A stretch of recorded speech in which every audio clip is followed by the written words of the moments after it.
Iran America যুদ্ধের চারটে গুরুত্বপূর্ণ আপডেটস নিয়ে উপস্থিত হয়েছে আমি অধ্যাপক আব্দুল হালিম।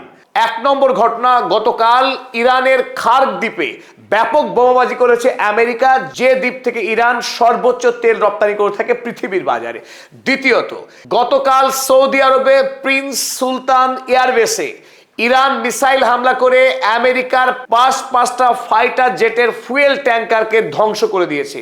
তৃতীয়, মুস্তফা খামেনেই ইরানের নতুন সর্বোচ্চ নেতার মাথার দাম ঘোষণা করলো ডোনাল্ড ট্রাম্প, 10 মিলিয়ন ইউএসডি।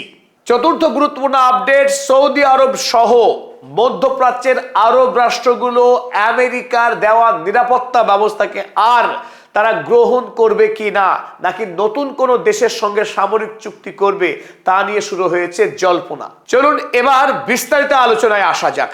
সবচাইতে প্রথম গুরুত্বপূর্ণ খবর, স্ট্রেট অফ হরমুজের সন্নিকটে অবস্থিত ইরানের সবচাইতে গুরুত্বপূর্ণ দ্বীপ, আয়তনে ক্ষুদ্র হলেও এর অর্থনৈতিক গুরুত্ব সর্ববৃহৎ। ইরানে যে 207 বিলিয়ন ব্যারেল তেল মজুত রয়েছে, ইরান প্রতিদিন যে লক্ষ লক্ষ ব্যারেল তেল বিদেশের বাজারে রপ্তানি করে, সেই তেল রপ্তানির সদর দপ্তর হলো এই খার্গ দ্বীপ, এবং এই খার্গ দ্বীপ থেকেই ইরানের 90% তেল বিদেশের বাজারে রপ্তানি হয়। স্বাভাবিকভাবেই তার নাম পার্ল আইল্যান্ড বলে আখ্যায়িত করা হয়, অর্থাৎ মুক্তা দ্বীপ। খনিজ তেল যাকে গলিত সোনা বলা হয়, এই গলিত সোনার আইল্যান্ড হচ্ছে এই খার্গ দ্বীপ। এই খার্গ দ্বীপেই ইরানের রপ্তানির যোগ্য তেলের সর্ববৃহৎ ট্যাঙ্কার রয়েছে, যেখানে সর্বোচ্চ 3 কোটি ব্যারেল তেল সঞ্চয় করে রাখা যায়। আর এই দ্বীপ থেকেই দিনে সর্বোচ্চ 70 লক্ষ ব্যারেল তেল রপ্তানি করা সম্ভব। তাই এই খার্গ দ্বীপ থেকেই প্রতিদিনে ইরান থেকে চীনের বাজারে 15 লক্ষ ব্যারেল করে তেল বিক্রি করে থাকে ইরান। এমনকি গোটা দেশে তার যে তেল পরিকাঠামো রয়েছে, সমস্ত দেশের সঙ্গে পাইপ লাইনে যুক্ত এই খার্গ দ্বীপ সমস্ত দেশের তেলকে এখানে এনে এই দ্বীপ থেকেই বিদেশের বাজারে তেল রপ্তানি করে থাকে ইরান। তাই স্বাভাবিকভাবেই ইরানের কাছে অর্থনৈতিক বিচারে এই খার্গ দ্বীপের গুরুত্ব অপরিসীম। আর এই দ্বীপেই গত রাতে আমেরিকা এবং ইসরায়েল মিলিতভাবে সারা রাত বোমা বর্ষণ করেছে। কিন্তু গুরুত্বপূর্ণ খবর এই, ইরানের এই খার্গ দ্বীপের যে তেল পরিকাঠামো রয়েছে, সেই পরিকাঠামো কিন্তু ক্ষতিগ্রস্ত হয়নি। তার বোমা বর্ষণ সত্ত্বেও ইরানের তেল পরিকাঠামো এখনো অক্ষত রয়েছে। যদিও এই খার্গ দ্বীপে ইরানের ব্যাপক সামরিক পরিকাঠামো ছিল, সেই পরিকাঠামো ভয়াবহ ক্ষতিগ্রস্ত হয়েছে। যদিও এখনো পর্যন্ত কতজন সেনার মৃত্যু হয়েছে সেই বিষয়ে কোনো খবর এখনো সামনে আসেনি। তবে ইরানের স্টেট মিডিয়া ফার্স জানিয়েছে এখনো পর্যন্ত এই খার্গ দ্বীপের তেল পরিকাঠামোর কোনো ক্ষয়ক্ষতির কোনো খবর নেই। যদি এই পরিকাঠামোতে ক্ষতির খবর পাওয়া যায়, কিংবা ভবিষ্যতে যদি আমেরিকা ইরানের তৈল পরিকাঠামোতে আবারও আক্রমণ করে, তাহলে মধ্যপ্রাচ্যে আমেরিকার মালিকানাধীন যতগুলো তেল রিফাইনারি রয়েছে প্রত্যেকটিকে পুড়িয়ে ছাই করা হবে বলে হুমকি দিয়েছে ইরান। এবং আমেরিকার সামরিক ঘাঁটিগুলোতে যে আক্রমণ চলছে তার তীব্রতা আরো বাড়িয়ে দেওয়া হবে বলে দাবি করেছে ইরান। এই প্রেক্ষিতে ইরানের আইআরজিসি আরব আমিরাত সরকারকে সরাসরি জানিয়েছে আরব আমিরাতের যে সমস্ত জায়গায় মার্কিন সেনারা লুকিয়ে রয়েছে, সেই সমস্ত জায়গায় ইরান এবার আক্রমণ করবে, এবং সেই জায়গাগুলো ইরানের জন্য বৈধ টার্গেট হয়ে গেল। তারা এখন লেজিটিমেট টার্গেট। সে হতে পারে আরব আমিরাতের শিপিং পোর্টস অ্যান্ড ডকস, আরব আমিরাতের যতগুলো জাহাজ বন্দর রয়েছে সেই জাহাজ ঘাঁটিগুলোতেও ইরান এবার আক্রমণ চালাবে। It urged UAE residents and population centers to evacuate ports, docks and US military areas to avoid being harmed. IRGC আরব আমিরাতের মানুষকে জানিয়েছে যে সমস্ত বন্দরগুলিতে আমেরিকার জাহাজ রয়েছে বা আমেরিকার কোনো সম্পদ রয়েছে, সেই সমস্ত জায়গাকে খালি করার নির্দেশ দিয়েছে। অন্যথা আরব আমিরাতের সাধারণ মানুষ আক্রান্ত হবে, তা আইআরজিসির পক্ষে স্পষ্ট করে জানিয়েছে তাসনিম নিউজ এজেন্সি। ইরানের বিরুদ্ধে যুদ্ধে আমেরিকা এবং ইসরায়েল এখনো পর্যন্ত সর্ববৃহৎ যা ব্যবহার করেছে তা হলো fighter jet. F-15, F-22, F-35 এর মতো অত্যন্ত শক্তিশালী যুদ্ধ বিমান জেরাল্ড আরফোর্ড, ইউএসএস আব্রাহাম লিঙ্কন এবং ইসরায়েলের বিভিন্ন সামরিক ঘাঁটি থেকে উড়ে এসে আকাশপথে ইরানে হামলা চালিয়েছে। তাই এই সমস্ত যুদ্ধ বিমানে বিপুল পরিমাণে জ্বালানি প্রয়োজন হয়। একটি ফাইটার জেট ইসরায়েল থেকে উড়ে এসে ইরান হামলা করবার পর যদি আবার ইসরায়েলে ফিরে যেতে চায়, মাঝপথে তাকে জ্বালানি দেওয়াটা অত্যন্ত জরুরি। তাই এই ফুয়েল ট্যাঙ্কারগুলো যুদ্ধের ক্ষেত্রে অত্যন্ত গুরুত্বপূর্ণ ভূমিকা পালন করে থাকে। যদিও তারা সরাসরি বোম ফেলার কাজে ব্যবহার হয় না, কিন্তু ফাইটার জেটগুলোকে জ্বালানি দিয়ে যুদ্ধকে চালাতে সাহায্য করে এই ফুয়েল ট্যাঙ্কার। গত পরশুদিন ইরাকের ইরবিলে আমেরিকার এয়ারফোর্সের KC-135 ফুয়েল ট্যাঙ্কারকে ভূপাতিত করেছে আগেই ইরাকের মিলিশিয়া গ্রুপ। আর গতকাল আরো বড় সাফল্য পেয়েছে ইরান। গতকাল ইরান মিসাইল হামলা করে সৌদি আরবের প্রিন্স সুলতান এয়ারবেস, আমেরিকার প্রিন্স সুলতান এয়ারবেসের এইরকম পাঁচটি ফুয়েল ট্যাঙ্কারকে মিসাইল হামলা করে ধ্বংস করে দিয়েছে। যদিও আমেরিকার সেন্ট্রাল কমান্ড কোনো মন্তব্য করেনি, তবে আমেরিকার একজন গুরুত্বপূর্ণ সামরিক অফিসার তিনি জানিয়েছেন ইরানের মিসাইল হামলায় পাঁচটি এই ফুয়েল ট্যাঙ্কার আক্রান্ত হয়েছে, কিন্তু তারা সম্পূর্ণ ধ্বংস হয়নি, তাদেরকে মেরামতির কাজ চলছে। তবে ইরান দাবি করেছে আমেরিকার ওই অফিসারের দাবি সম্পূর্ণ ভ্রান্ত, পাঁচটি ফুয়েল ট্যাঙ্কারই ধ্বংস হয়ে গেছে মিসাইলের আঘাতে। তাই আমেরিকার জন্য একটা বড়সড় ক্ষতি। ইরানের সর্বোচ্চ নেতা নির্বাচিত হয়েছেন আয়াতুল্লাহ মুস্তফা খামেনি, আর তাতেই ডোনাল্ড ট্রাম্প সবচাইতে বেশি রুষ্ট হয়েছেন। তিনি চেয়েছিলেন রেজা পেহলভিকে ইরানের মসনদে বসিয়ে ইরানের সম্পদ লুট করবেন।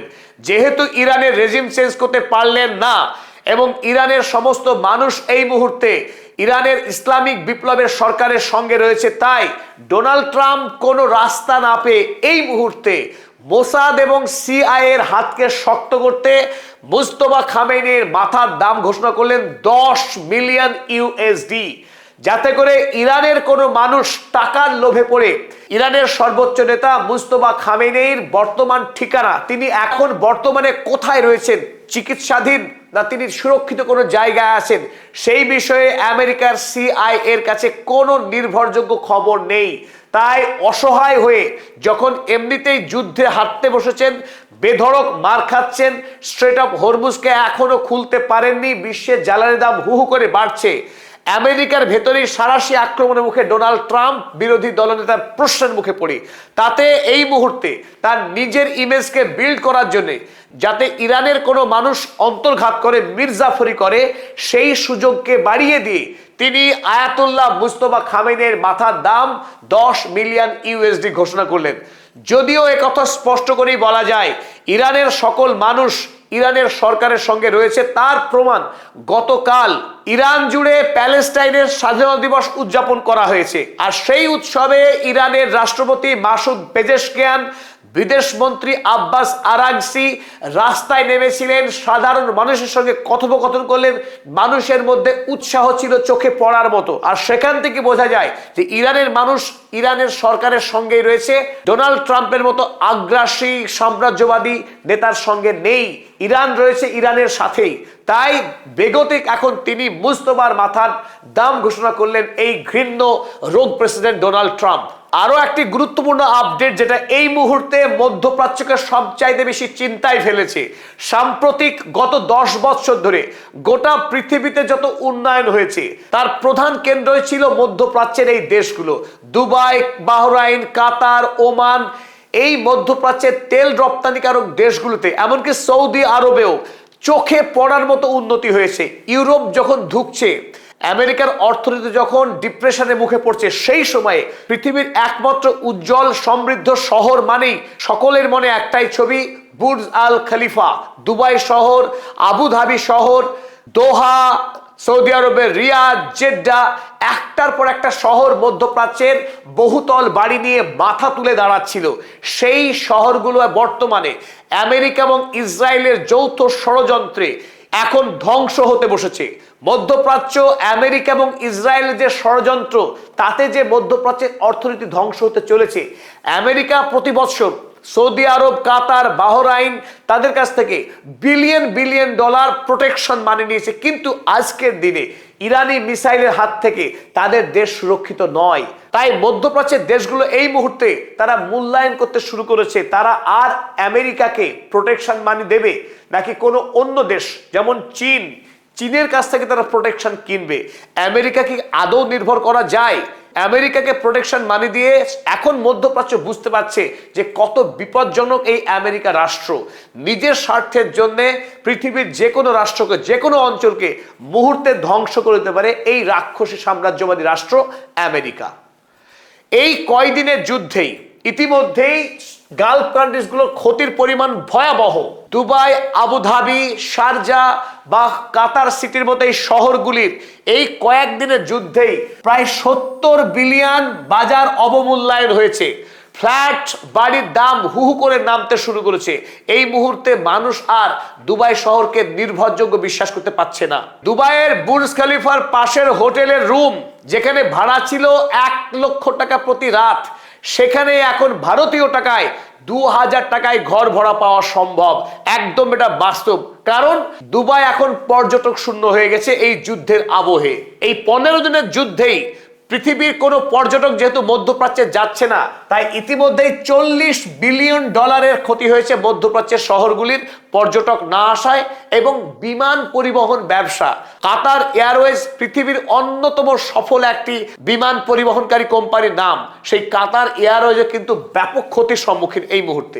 25 বিলিয়ন ইউএসডির ক্ষতি হয়েছে তেল রপ্তানি করতে না পারা বা জ্বালানি উৎপাদনকারী এবং রপ্তানিকারক কেন্দ্রগুলোতে ইতিমধ্যেই মিসাইল হামলা বা ড্রোন হামলা হওয়ার ফলে। 15 বিলিয়ন ডলারের ক্ষতি হয়েছে বিভিন্ন পরিকাঠামো ধ্বংস হওয়ার ফলে। সব মিলিয়ে 150 বিলিয়ন ইউএসডির ক্ষতি হয়েছে মাত্র 15 দিনের যুদ্ধে।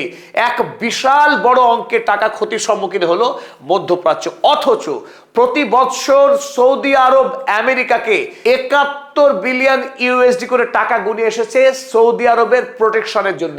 অনুরূপভাবেই কাতার, বাহরাইন, কুয়েত প্রতিটি রাষ্ট্র আমেরিকার ঘরে টাকা পৌঁছে দিয়েছে হপ্তা পৌঁছে দেওয়ার মতো, যাতে তাদের দেশ সুরক্ষিত থাকে। অথচ আজকের দিনে আমেরিকার সুরক্ষা রক্ষা কবচ বেআব্রু হয়ে গেছে। তাই আমেরিকা বা দাদার ভরসায় এখন ভরসা রাখতে পারছে না। নতুন করে মধ্যপ্রাচ্যের দেশগুলো চীন বা অন্য কোনো রাষ্ট্রের সঙ্গে সামরিক চুক্তি করার কথা ভাবছে। আমাদের পদাতিক চ্যানেল যারা এখনো সাবস্ক্রাইব করেননি, সাবস্ক্রাইব করুন। আর যদি আমাদের আজকের এই নিবেদন ভালো লাগে অবশ্যই কমেন্ট করে জানান। আর কোন ধরনের ভিডিও আপনারা দেখতে চান সে বিষয়ে মতামত জানাবেন। সকলকে ধন্যবাদ।